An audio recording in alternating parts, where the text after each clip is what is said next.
Hello and welcome to another haunting episode of Tales from the Goodwill. It's once again our favorite time of year, Halloween. So today we'll be doing a deep dive on the truly weird donations that Goodwill North Central Texas has come across in its 73 years of operation.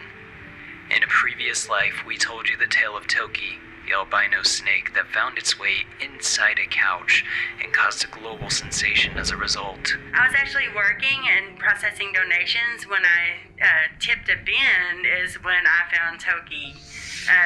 Seeing these little beady, creepy eyes looking at me, and I honestly didn't know if the snake was real or not. It was the creepiest birthday ever, I can honestly say. But did you know that Goodwill has its own rogue gallery?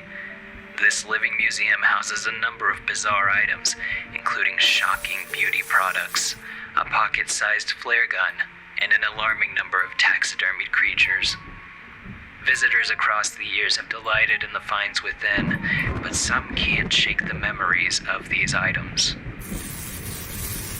So I think my favorite item in the Rogue Gallery is Baby Justice, which is a very creepy baby doll. Obviously, it's like a regular baby doll that somebody made look really bad. And I think that sticks out to me because when we found it, I had recently had a baby. And so I thought, why would anyone do this? Why is it here? So yeah, Baby Justice. My favorite item is probably the scary baby doll with the tattoos, and I feel like it just stands out to me because it's really creepy and I feel like it's haunted. Like, how are people donating this stuff and how are they finding this stuff? I like the spaghetti item, mainly because every single time I walk by, I just see a fork that just looks like it's levitating.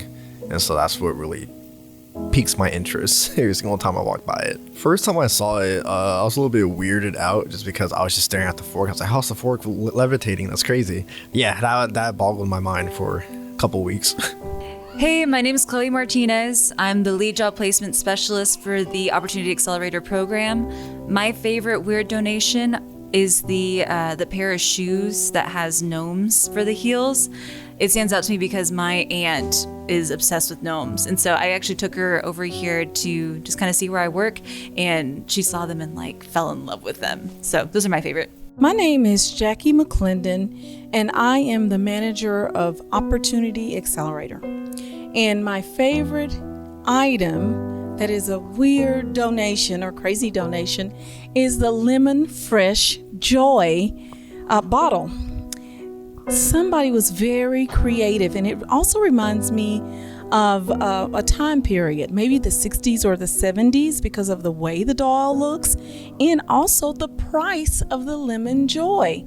It's $144, so maybe that's about 80s. But the doll looks like 70s to me.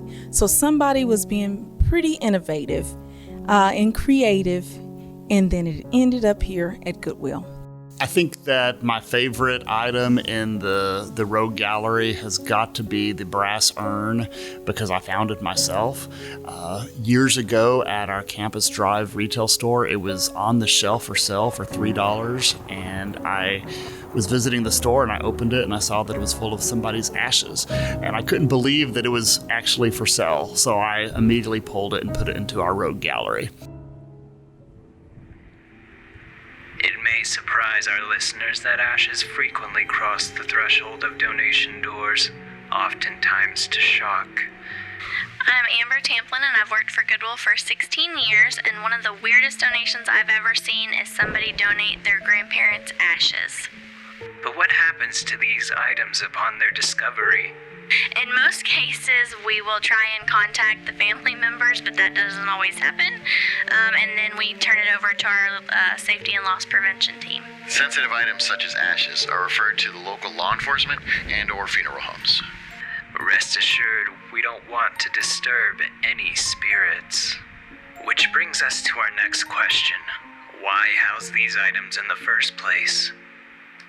I think that it's really important for us to keep these items. It's kind of a tongue-in-cheek, kind of a fun thing to do, but it reminds us and everyone that sees the Rogue Gallery of the importance of donations. And Goodwill takes anything and everything, and we find a way to transition that into revenues to support our mission. My favorite item in the Rogue Gallery is a suitcase with a prop skeletal leg inside. Legend has it that one fateful day a donation attendant came across the suitcase and opened it up to reveal the leg.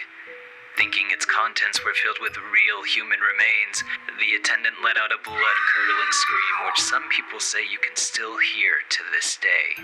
Of course, not all strange items make their way here. Sometimes you have to go out into the world to hear the stories yourself.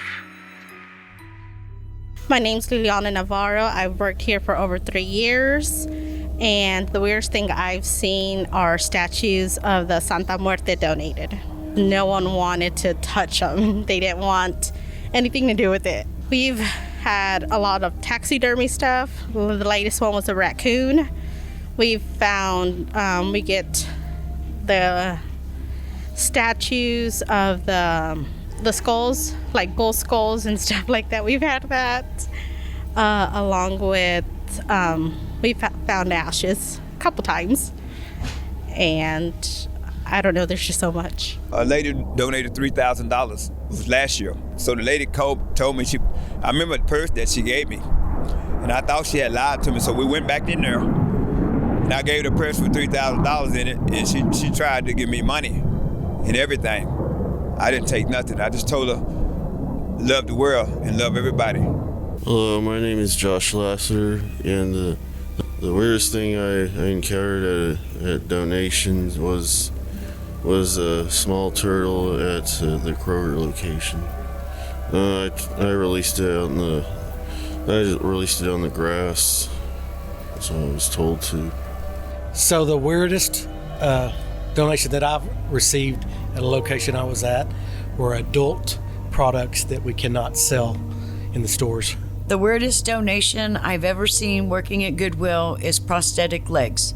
Yes, so my name is Teresa. I work in ADC, Campus Drive. So one of the weirdest donations I've ever gotten was a set of dentures. Didn't quite know what to do with that, so I left it to my boss. At another attended donation site, a team member had to convince a passing donor that the table saw behind her was not in fact covered in blood, but instead red chalk from its previous owner.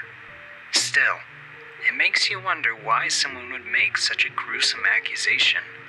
Too many scary movies, perhaps? Whatever the reason, Goodwill attracts the odd and unique. These donations in turn receive a second life through customers, recyclers, and as examples of the truly bizarre.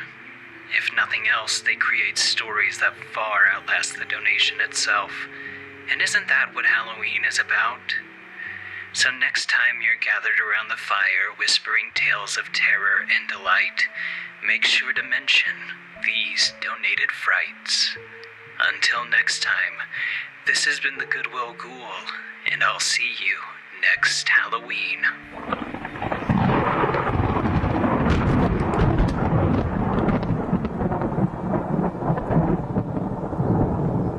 You have been listening to Goodcast, a podcast produced by Goodwill North Central Texas. To stay up to date on all things Goodwill NCT, be sure to check out our social media and sign up for our newsletter.